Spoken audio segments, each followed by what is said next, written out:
Welcome student. आज हम जिस टॉपिक के बारे में बात करने जा रहे हैं वो टॉपिक है material cost variance. Material cost variance ये हम किस टॉपिक के अंदर पढ़ रहे हैं? कल हमने जो पढ़ा था वेरिएंस एनालिसिस। वेरिएंस एनालिसिस में हमने 3 टाइप्स ऑफ एनालिसिस के बारे में डिस्कशन किया था। First material variance, second labour variance, third is overhead variance. अब हम मटेरियल वेरिएंस के अंदर काफी टाइप्स ऑफ 5 टाइप्स के वेरिएंस को पढ़ेंगे और उन्हें समझेंगे।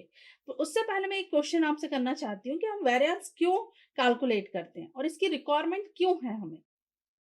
सोचिए, इसकी रिक्वायरमेंट इसलिए है कि जो हमारे डिफरेंस आ रहे हैं, हम यहाँ कॉस्ट अकाउंटिंग के अंदर पढ़ते हैं वेरिएंस एनालिसिस, और वहां हमें ये समझ में आता है कि जो हमने कॉस्ट फिक्स की थी, एक स्टैंडर्ड बनाया था, और एक्चुअल में जो हुआ है उसमें क्या डिफरेंसेस हैं।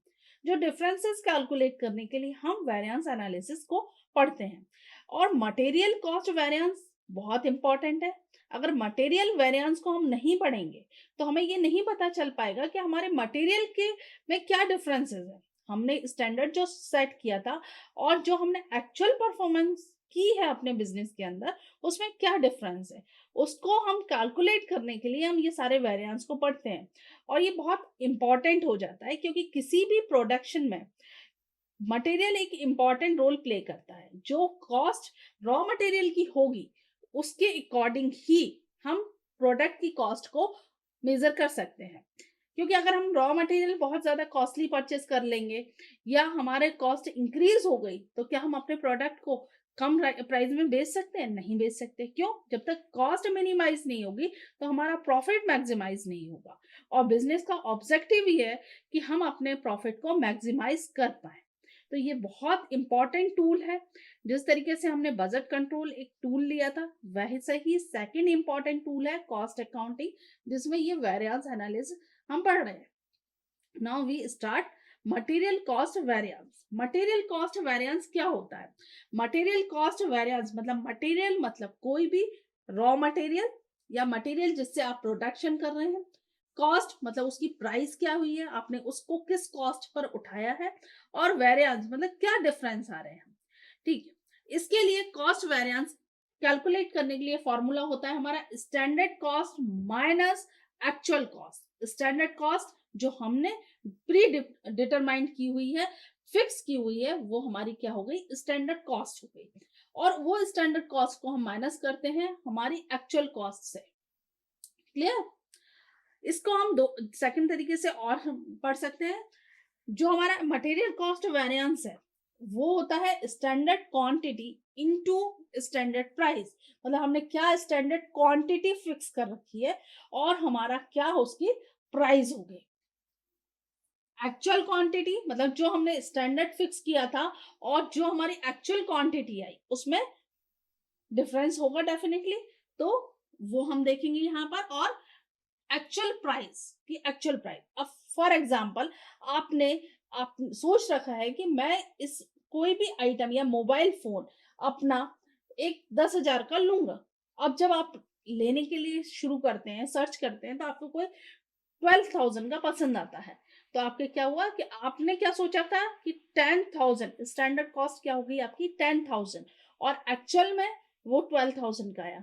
तो आपका क्या हुआ? 2,000 का लॉस नहीं हुआ, आपकी अनफेवरेबल कंडीशन हो गई कि भाई जितना आपने सोचा था उससे ज्यादा का आपने लिया हुआ है। तो मतलब जो हम स्टैंडर्ड फिक्स करते हैं उससे अगर ज्यादा का है तो वो अनफेवरेबल कंडीशन है। और अगर जो हमने फिक्स किया था उसी में आ गया या उससे कम में आ गया तो वो हमारी फेवरेबल कंडीशन है। मतलब हमने जितना सोचा था वो हम अचीव कर पाए। इतना सा है। यही सेम कंडीशन हमारे बिजनेस के अंदर होती है कि हम अपने जो बिजनेस में रॉ मटेरियल लाना चाह रहे हैं उसकी क्या स्टैंडर्ड हमने क्वांटिटी और प्राइस फिक्स कर रखी है, और ये हमने फिक्स की है, प्री डिटरमाइन किया हुआ है। और एक्चुअल जब हम आते हैं बिजनेस मतलब प्रोडक्शन शुरू करते हैं तो एक्चुअल में जब हमने एक्शन में लाए उस चीज को तो कितना हमारे पास क्वांटिटी और हमें प्राइस लानी पड़ी, वो हमें यहाँ पर कैलकुलेट करना है। अब सिंपल सी चीज है कि अगर हमें स्टैंडर्ड कॉस्ट कैलकुलेट करनी है तो standard quantity into standard price देखनी होती है। उसमें से हम क्या कर रहे हैं? माइनस कर रहे हैं actual quantity into actual price. Now is clear? ये फॉर्मूला बहुत, अगर एक दो बार आप न्यूमेरिकल करते हैं तो आपको बहुत जल्दी समझ आ जाएगा। हम इसे अब एक न्यूमेरिकल के थ्रू करते हैं। ये हमारे पास एक न्यूमेरिकल है जिसमें स्टैंडर्ड प्राइस ऑफ मटेरियल पर KG is 400। Standard uses of material कितना है हमारे पास? 800 केजी। ठीक है, यूजेस कितना होगा? 800 KG. Actual uses of material कितना यूज हुआ हमारा? 9 KG. Actual price of material per unit, actual मतलब जो हमने एक्चुअल में लिया कितना हुआ हमारे पास? 3, जबकि हमने स्टैंडर्ड कितना सोच रखा था? 4। मतलब हमें यहाँ बेनिफिट समझ आ रहा है कि हमें 1 रुपीज का बेनिफिट हुआ है। Actual cost of material, actual cost of material कितनी हुई total? 2760। Standard cost of material कितना रहा हमारा एक्चुअल में? 3200। ठीक है, अगर हम इसे डायरेक्ट कैलकुलेशन भी कर सकते हैं और इसको हम दोनों फॉर्मूले से कैलकुलेशन कर सकते हैं। अब दोनों से जब हमें करना है तो हमें स्टैंडर्ड क्वांटिटी देखनी होगी। तो स्टैंडर्ड क्वांटिटी क्या है हमारी? स्टैंडर्ड क्वांटिटी हमारे पास अभी सच नहीं दी हुई है, हमें दिया हुआ है कॉस्ट उसकी। तो स्टैंडर्ड कितनी है? 3200। अगर हमें ये कैलकुलेट करना है, अब जब हमने कॉस्ट देख रहे हैं तो पर केजी कितना था? 4 था। 4 था तो अब हमारा कितना आ जाएगा? 800। और हम एक्चुअल क्वांटिटी देखें तो हमारे पास अमाउंट कितना है?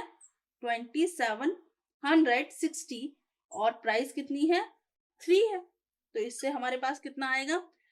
920। ओके, ये कैलकुलेशन हमें करना होगा अगर हम पर उसमें देखना चाहते। स्टैंडर्ड क्वांटिटी हमारे पास कितनी लगी हमें? 800। अब हम प्राइस कितनी थी हमारी? 4।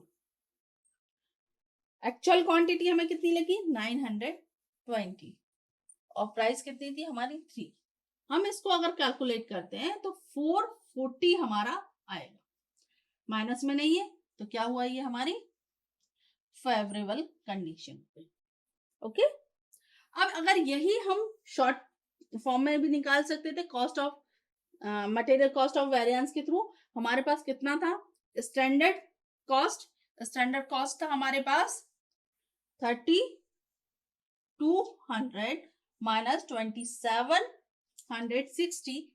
अगर हम इसे भी माइनस करते हैं तो हमारे पास सेम आंसर आएगा और ये आपका आंसर क्या होगा? फेवरेबल कंडीशन होगी। Okay, now is clear? Okay, thank you very much.